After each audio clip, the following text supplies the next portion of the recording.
Magandang hapon mga kaibon, nandito tayo sa Antipolo. Meron tayong side hustle dito. Meron tayong pipick upin ng mga medium birds. Sa mga interested po dyan, uunahan ko na po kayo. Hindi po basta-basta magpa-ship. Full tank ang motor natin, hindi sa gasolina kundi sa mga karga. Woo! Grabe. Naitawid pa rin. Ito na yung mga tawid dagat natin. Ito, green chick conure. Sana all. Gusto ko rin ng gantong ibon eh. Magandang hapon mga kaibon, nandito tayo sa Antipolo, Nazarineville Elementary School. Meron tayong side hustle dito. Meron tayong pipick upin ng mga medium birds at saka African lovebirds. Padadala natin ng Butuan City. Don't worry mga kaibon, with legal papers to syempre. Hindi tayo lumalakad ng mga medium birds nang walang kaukulang papel, syempre para legal. Ngayon hinihintay na lang po natin yung kausap natin, yung may-ari po ng mga ibon. Ang ibon po ay Indian ringneck, isang pares. Tapos isang pares din po ng GCC o green chick conure. At syempre dalawang pares ng African lovebirds. Nasa na kaya siya? Nagtatawagan kami, hindi kami magkita, kaya nag-stay na lang ako dito. Kung napapansin nyo nga pala, madilim po yung panahon, di ba? Madilim yung kapaligiran. Ito po ay dahil katatapos lang po umulan. Yes, kahit po nag-uulan gumagawa po tayo. Kaya nga ho, medyo hindi tayo nakapag-vlog, di ba? Kasi tumanggap tayo ng mga side hustle, o kung tawagin ko ay mga extra income. Yun, extra income po. Eto na po sila mga kaibon. Eto hindi kasama to papunta ng Butuan Isang pares ng parakeets. Giveaway ni Sir yan sa atin. Eto yung dalawang pares kasama to. Sige po. Dalawa ba yan? Isa lang. Magkano? Syempre ID natin, green opa tsaka yellow bull opa.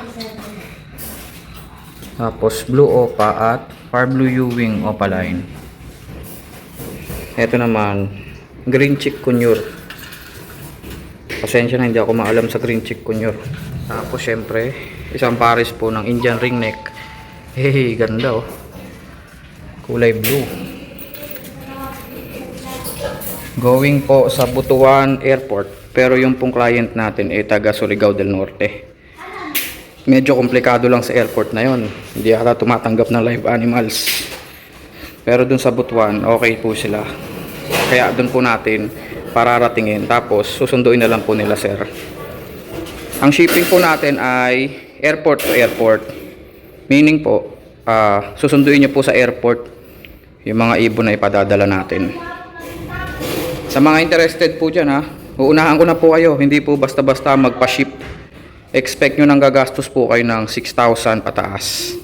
Depende pa po yan sa ibon na ipadadala nyo. Kagandahan lang po nun, legal documents po ang katapat para makalipad silang lahat. Legal documents po para sa travel nila. Lahat po ng documents na kailangan para po makalipad sila ng legal, sakay ng airplane. Provided na po natin yan. Kung gusto nyo po, pwede nyo rin po silang irehistro para makakuha po kayo ng CWR. Kasi po yung mga documents po na i-issue natin, requirements po yun lahat para ma-i-apply nyo sila ng CWR. Inuulit ko po sa mga interested po, inuunahan ko na po kayo, mag-expect na po kayo ng 6,000 pataas minimum na shipping fee pagtawid dagat. Ang gamit po natin ay airplane. Wow, ibon sinakay sa airplane. Full tank ang motor natin, hindi sa gasolina kundi sa mga karga. Kita nyo naman po mga nest box ng mga medium birds. Tapos foldable na 2x2x4. Ito pala yung mga cage na paglalagyan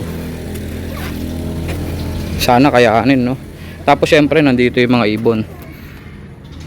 So yun, ang late na upuan ko, pero tinesting ko naman na makakapagmaneho pa. Punong-puno Okay, sige, larga na tayo mga kaibon. Grabe. naitawid pa rin kahit papaano. Eto po, nakauwi na tayo. Eto na yung mga tawid dagat natin ha. Ang ganda na ito oh. Ang laking cage niyan, 2x2x4 pero foldable siya. Tapos ito pa foldable din oh. Talagang para for travel talaga no. Ganda, ganda, ang galing. Tapos dalawang nest box. Ito siguro yung pang GCC. Medyo maliit siya compare dito.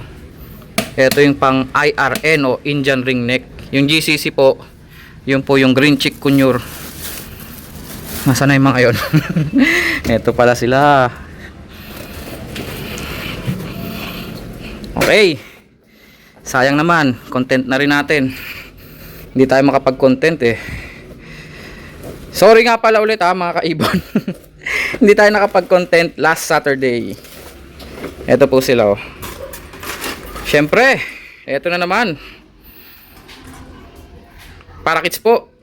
Isang pares po ng parakits. Tapos ito. Green chick conure. Ito po ay considered as medium bird. Mas malaki po ito sa kakatail. Siguro sing haba ng kakatail pero yung katawan nila tsaka yung ulo bardagul. Malaki talaga sila. Tapos dalawang pares. Ito po. Dalawang pares po ng I-ring or Alps 2. Parblue wing opaline tsaka blue opaline. Tapos isang green opaline at isang yellow bull opaline. And then ito po. Sana all. Gusto ko rin ng gantong ibon eh. Indian ring neck po ang tawag dito ah. Ang lalaki po dito may kwintas. Kaso ito daw po mga bata pa. Kaya po hindi pa lumilitaw yung kwintas siguro. Or di natin masabi baka parehas babae to. Pero sabi ni sir babae at lalaki daw to. Ito siguro yung lalaki ano. Kahit pa paano meron siyang bakas ng kwintas. Sana all may Indian ring neck. Ito po. Ito yung mga tawid dagat natin ha. Sa mga mag-i-inquire po, uunahan ko na po kayo ha. Hindi po basta-basta ang magpa-ship ng ibon. Mapapadpad po ito ng Mindanao. Sa Butuan Airport. Ang shipping po natin, airport to airport po. So kung magpapa-ship po kayo, pipick upin nyo rin po sa airport na pagpupuntahan po. Yun nga po, hindi po basta-basta magpa-shipping. Mahal po talaga. As in, lalo na itong mga ganitong ibon. Mahal po ang shipping nito. Eh sinama na po ni sir yan oh.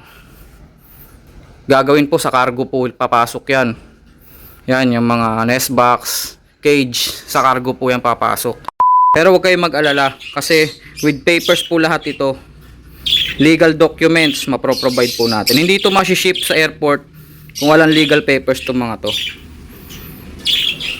Kompleto po yan. Local transport permit, resibo, ano pa ba? Basta kung anong kailangan para ma-travel sila ng legal, provided po ng shipper natin yan.